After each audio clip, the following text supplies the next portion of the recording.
Baik, sesuai sejawat sekalian, sesuai dengan topik yang ditugaskan kepada saya ingin memberikan sedikit pengantar tentang randomized control trials. Mengapa kita sebagai seorang interventional cardiologist perlu untuk mengetahui hal ini. Teman sejawat sekalian mungkin masih mengingat dengan baik bahwa dalam 1 bulan terakhir ini kita dikejutkan dengan The Lancet Gate, di mana paper besar di 2 jurnal internasional yang reputable, yaitu Lancet dan New England Journal of Medicine, di-retract oleh authornya dan setelah mendapatkan komentar dari para saintis dan juga klinisi. Sebagai note-nya, saya ingin menggarisbawahi bahwa penelitian yang dipublikasikan ini adalah sebuah registry multinasional.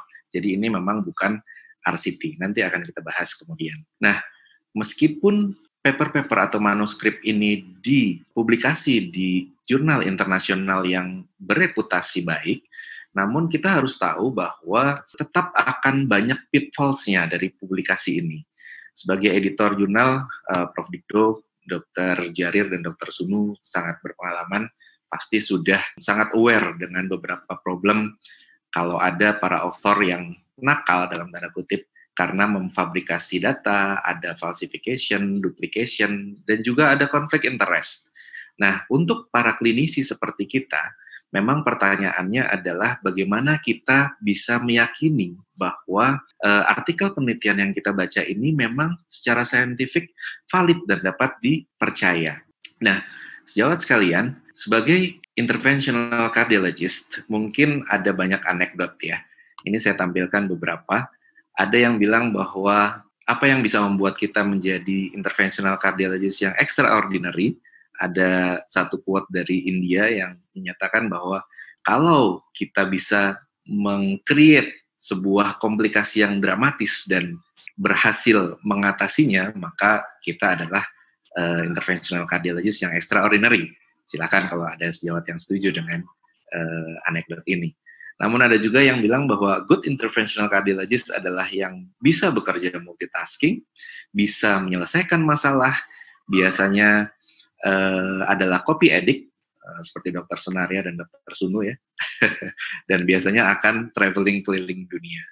Jadi sejawat sekalian, kalau berdasarkan apa yang sudah kita pelajari bersama, tentu yang kita harapkan adalah seorang interventional cardiologist yang baik diharapkan dapat membuat clinical judgment yang akurat, bisa memilih best practice treatment dengan tetap menghormati nilai-nilai yang ada pada pasien, dan tentu saja yang tidak bisa ditinggalkan adalah kemampuan atau skill untuk melakukan high quality prosedur dalam tindakan kardiovaskular. Dan semua ini didasarkan pada the best scientific evidence yang tersedia. Mengingatkan kembali tentang level of evidence pada evidence-based medicine, yang ada di puncak piramida paling atas adalah meta-analysis dan juga systematic review dari berbagai randomized control trials. Kemudian di bawahnya paling tidak 1 RCT dengan jumlah sampel yang besar. Kemudian baru di level berikutnya adalah control study yang tanpa randomisasi. Dan kemudian di level bawahnya adalah well-designed quasi-experimental study, dan baru di bawahnya adalah case control, comparative, descriptive study, dan lain-lain. Dan yang ada sebetulnya pada level yang paling bawah adalah expert consensus, yang memang belum bisa dibuktikan secara ilmiah. Level of evidence itu diadopsi juga oleh European Society of Cardiology dan juga oleh PERCI, di mana membagi level of evidence-nya secara umum adalah A, B, dan C berdasarkan meta-analisis, kemudian single randomized clinical trial, dan juga level of evidence yang paling rendah adalah dari expert opinion. Nah, untuk menjawab mengapa kita membutuhkan RCT pada intervensi kardiovaskular, saya akan menyampaikan dalam bentuk ilustrasi kasus. Ini kasusnya adalah kasus real, namun ada beberapa bagian yang saya modifikasi untuk bisa mengilustrasikan kenapa kita memerlukan RCT. Jadi ada seorang laki-laki 61 tahun, dia masuk ke IGD rumah sakit secondary care hospital yang tidak bisa melakukan primary PCI dengan keluhan angina khas infark dengan onset 6 jam sebelum masuk rumah sakit. dengan faktor risiko diabetes dan juga hipertensi yang tidak terkontrol. Pada pemeriksaan fisik didapatkan kompos mentis dengan tekanan darah 140/90, tidak ada kelainan pada pemeriksaan fisik yang lain dengan hasil gula darah sewaktu 220. Kita bisa apresiasi bahwa dari EKG dalam onset 6 jam angina, kita dapatkan irama sinus dengan ST elevasi dan mulai terbentuk Q patologis di anterior lid. Dan kemudian dokter jaga IGD-nya yang menerima pasien, mungkin dokter umum atau bisa juga PPDS, mengkonsulkan kepada kardiologis yang sedang bertugas. Dia menyampaikan bahwa diagnosis pasien ini adalah laki-laki 60 tahun dengan acute anterior STEMI, onsetnya 6 jam, dengan komorbid diabetes mellitus dan hipertensi.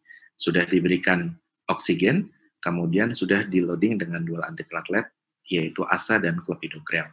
Dan juga untuk anti-anginanya diberikan nitrat sublingual. Sejawat sekalian, dalam percakapan antara dokter jaga IGD dengan dokter spesialis jantung yang dikonsulkan, muncullah pertanyaan klinis yang pertama. Pertanyaan klinis yang pertama adalah, apakah mereka akan melakukan fibrinolitik pada pasien ini di rumah sakit itu, ataukah mereka akan mentransfer, merujuk pasien ini ke rumah sakit lain yang punya kapasitas untuk melakukan primary PCI 24/7.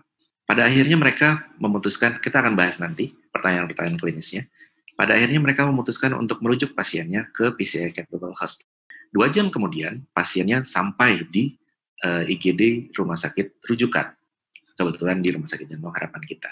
Pasiennya datang sampai di IGD kami dengan presentasi masih tetap nyeri dada dan disertai dengan sesak nafas. Pasiennya tampak gelisah dengan tekanan darah 80/65, dengan mulai didengar ada ronchi basah dan juga akralnya mulai dingin. Segera di IGD diakses sebagai acute anterior STEMI onset 8 jam dengan shock kardiogenik. Dengan gambaran EKG-nya yang kita lihat berubah menjadi new RBBB dengan tetap ada elevasi di anterior.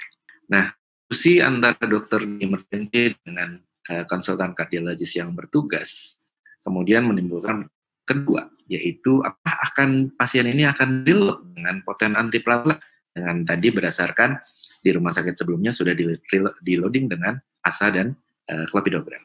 Pasien kemudian didorong segera ke cath lab, dan sampai di cath lab muncullah pertanyaan klinis yang ketiga. Ini pasien mau dipasang IABP atau tidak? Karena pasiennya STEMI anterior dengan shock kardiogenik, tensinya 80-an, akralnya dingin. Mereka memutuskan untuk quick in, quick out, langsung melakukan angiografi. Kita bisa apresiasi bahwa tampak ada total oklusi di proximal LAD dengan gambaran trombus.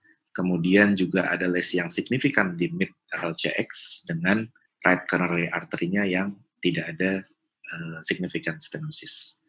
Nah, muncullah di cath lab itu pertanyaan klinis yang berikutnya, yaitu dengan gambaran total oklusi di proximal LAD dan trombus, apakah mereka harus lakukan aspirasi trombus atau tidak?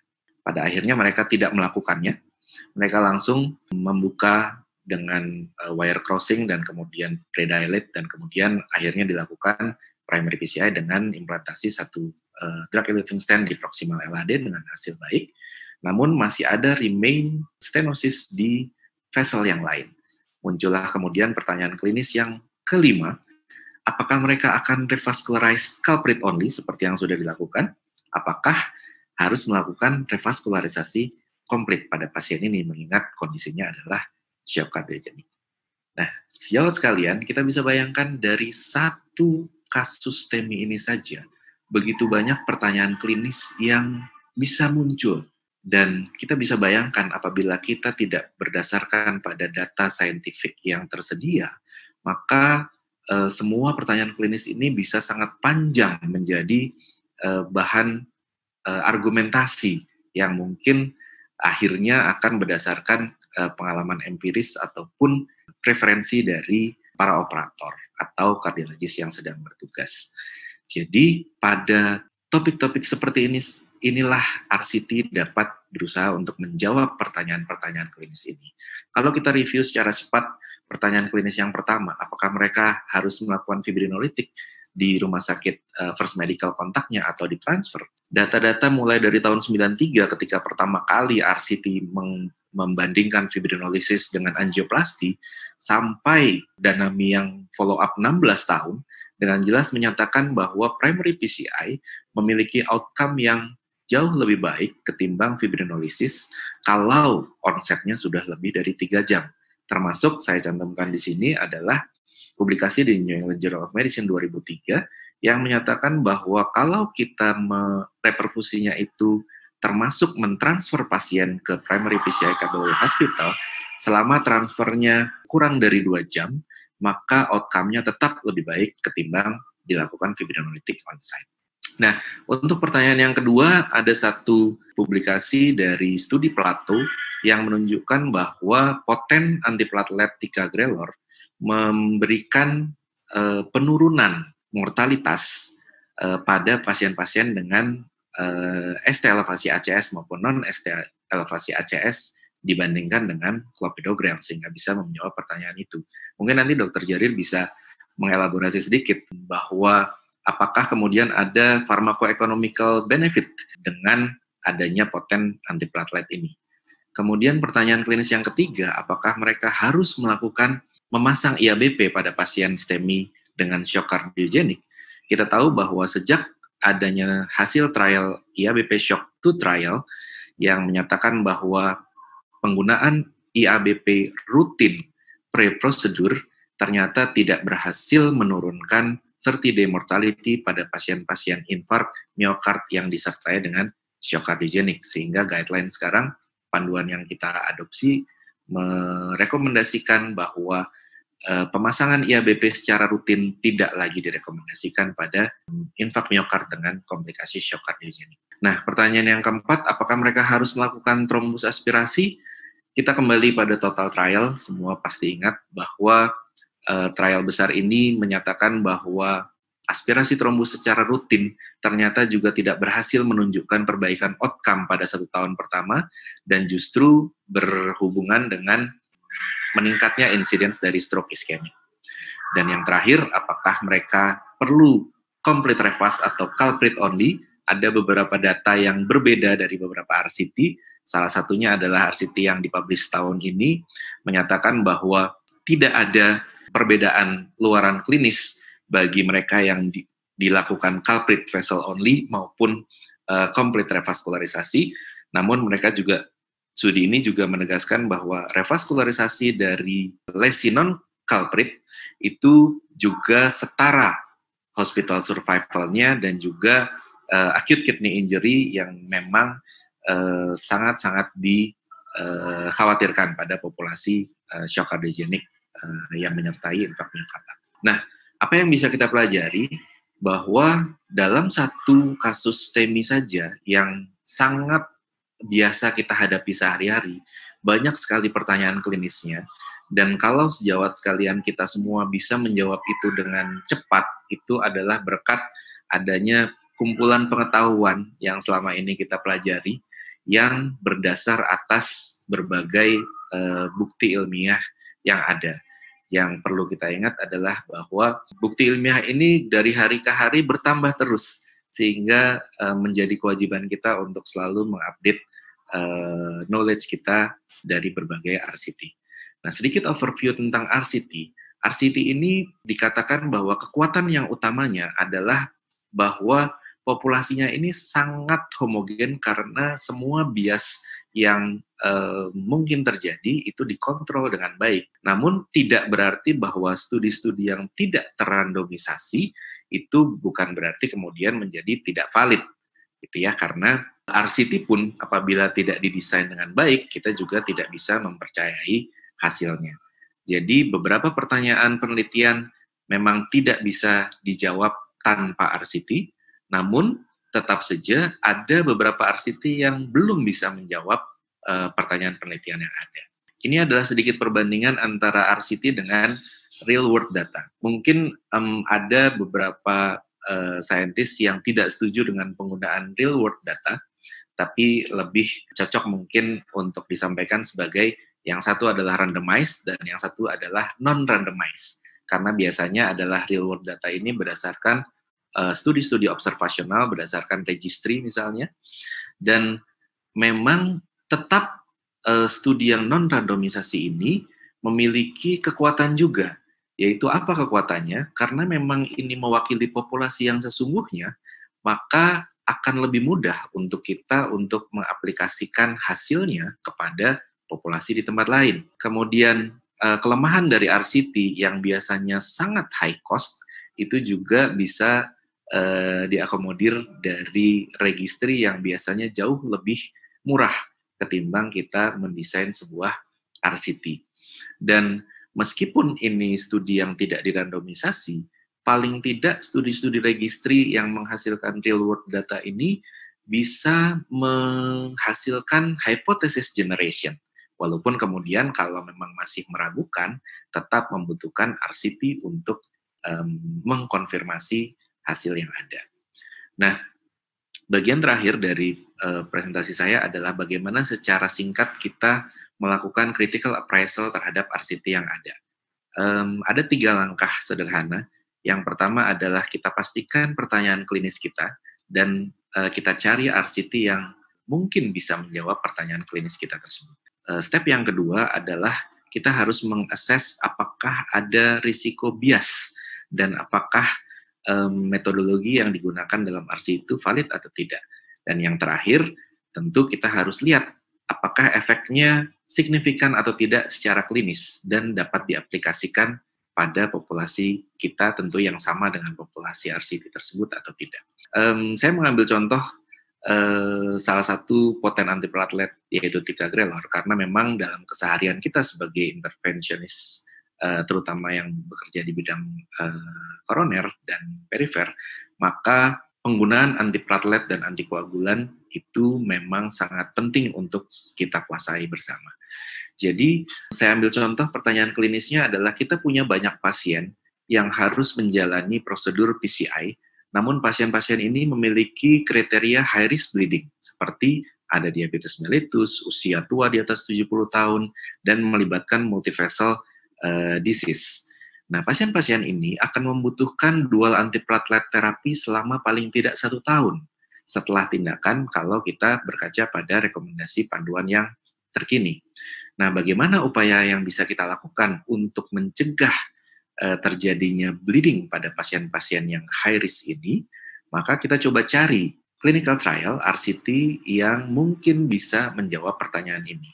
Kebetulan ada satu publikasi tahun 2019 pada populasi pasien yang menjalani PCI dengan high risk bleeding, dengan kelompok intervensinya adalah diberikan ticagrelor saja dengan placebo setelah 3 bulan pertama mendapatkan DAPT, dan dibandingkan dengan kelompok kontrolnya yang masih tetap mendapatkan dual antiplatelet sampai 12 bulan ke depan.